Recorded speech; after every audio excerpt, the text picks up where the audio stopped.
नमस्कार साथियों। देखिए, वरिष्ठ अध्यापक भर्ती परीक्षा संस्कृत शिक्षा विभाग कुछ ही समय आपका शेष है। ग्रेड फर्स्ट के एग्ज़ाम हो गए संस्कृत शिक्षा विभाग के।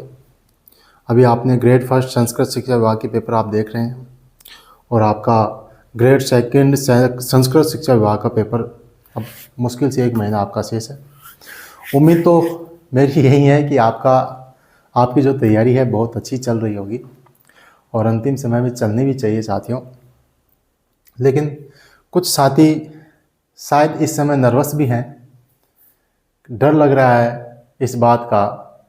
कई साथी इसलिए चिंतित हैं कि कोर्स नहीं हुआ, कई साथी इसलिए चिंतित हैं कि पढ़ा हुआ याद नहीं है, कई साथी इसलिए चिंतित हैं कि पता नहीं पढ़ा है जो आएगा या नहीं आएगा, है ना। चिंताएं सबको हैं। चिंतित वो नहीं है जिसने कुछ नहीं पढ़ा, वो बिल्कुल चिंतित नहीं है। वो चिंतित क्यों करेगा? अगर वो चिंता कर रहा है, अगर वो चिंता भी कर रहा है तो वो क्यों कर रहा है? फिर वो मेंटल है, उसके दिमाग के स्क्रू ठीक नहीं है। इसका मतलब यदि मैंने तैयारी भी नहीं की और फिर भी चिंता कर रहा हूँ कि पता नहीं क्या आएगा, ऐसा होता है क्या? फिर तो मतलब दिमाग की हालत ठीक नहीं है ना, मानसिक हालत ठीक नहीं। इसका मतलब चिंता तैयारी करने वालों को ही होती है और लाजमी भी है, होगी। आसान थोड़ी ना पढ़ाई करना भाई, आसान नहीं है। कई चीज़ों का त्याग करना पड़ता है। पढ़ाई बहुत चीज़ें मांगती है, बहुत चीज़ें, त्याग। कुछ लोग हैं जो सब कुछ छोड़कर एकांत में पढ़े, कुछ लोग हैं ग्रस्त जीवन में, कुछ चाहिए माता बहनें जिन्हें अपने छोटे छोटे बच्चों को भी छोड़ रखा होगा तैयारी के लिए। बहुत त्याग तो मांगेगी पढ़ाई, त्याग तो मांगेगी। और यकीन मानिए, त्याग यानी कि जो तपस्या कर रहा है उसी को फल प्राप्त होगा, उसी को फल प्राप्त होगा साथियों। जो कुछ खोएगा वही पाएगा, सीधा सा उसूल है इस प्रकृति का। ठीक है, वो विरले कुछ अपवाद होते हैं जिनको यूं ही कुछ मिल जाता होगा, कुछ अपवाद होते होंगे। उनको देखकर आप अपने भाग्य को न कोसें कि सब भाग्य का ही खेल है, ऐसा कुछ नहीं है। खैर, मुद्दे पे आते हैं। अंतिम समय है, चिंता से कैसे बचें? चिंता से कैसे बचें? अब चिंता तो लाजमी है और होगी ही होगी, लेकिन इतनी चिंता ना करें कि आप मतलब शरीर की हालत ही ठीक नहीं रहे, मानसिक स्थिति ही ठीक नहीं रहे और आपकी जो तैयारी है ना उस पर पानी फिर जाए। इतनी चिंता ना करें।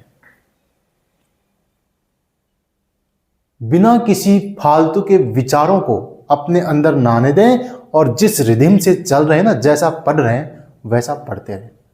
पहली बात, जिनका कोर्स हो गया वो तो आराम से उसका रिवीजन करें और बार बार रिवीजन करें। कोई सोचने की बात ही नहीं है। टेस्ट सीरीज ले रखी है तो टेस्ट दें। कोई प्रश्न बहुत हार्ड है, बहुत ज़्यादा हार्ड, तो उससे दिमाग खराब ना करें कि यार ये प्रश्न तो बहुत हार्ड आ गया। कोई बात नहीं, तुझे लगता है इंपॉर्टेंट है तो अपने नोट्स में ऐड कर ले, याद हो जाए तो कर ले।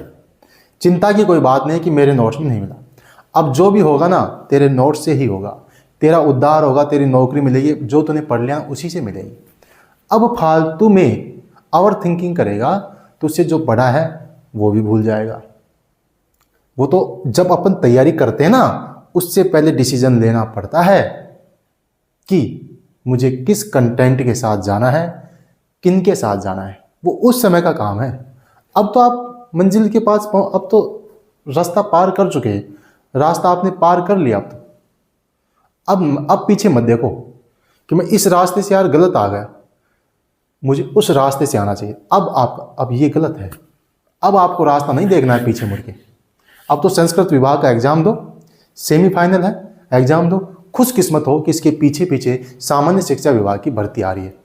अब तो आपके लिए मोटिवेशन है, पीछे है। अब काहे की चिंता? अब चिंता नहीं, अच्छी बात है। पूरे तन मन से, पूरे ढंग से तैयारी से आप एग्जाम दो।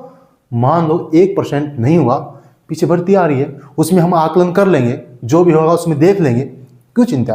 वरिष्ठ अध्यापक के अभ्यर्थी तो बहुत खुशकिस्मत हैं इस समय।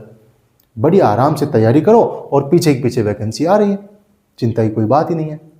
अब जो साथी जिनका सिलेबस नहीं हुआ उनको मैं सिर्फ इतना कहूँगा कि आप कोशिश करें जल्द से जल्द सिलेबस को समेटें, कोशिश करें साथियों। कोई ऐसा टॉपिक है जिनके केवल एमसीक्यू से ही बात बन जाए, उनके एमसीक्यू देख लो, ऑब्जेक्टिव देख लो, या उनके केवल इंपॉर्टेंट फैक्ट लिख लो गाइड में से। और वो कैसे पता लगेगा कि इंपॉर्टेंट क्या है? गत वर्ष के प्रश्न पेपर देखो, विगत प्रश्न पत्र देखो, उस टॉपिक से कहाँ से प्रश्न पूछा गया है, उनसे आपको अंदाजा लग जाता है कि यहाँ से चीज़ें पूछी जा रही हैं।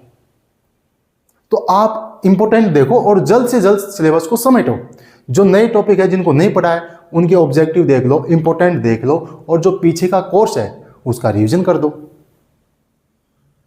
बात तो रिवीजन से ही बनेगी साथियों, बात तो रिवीजन से ही बनेगी। उद्धार तो इसी से होगा, रिवीजन से ही।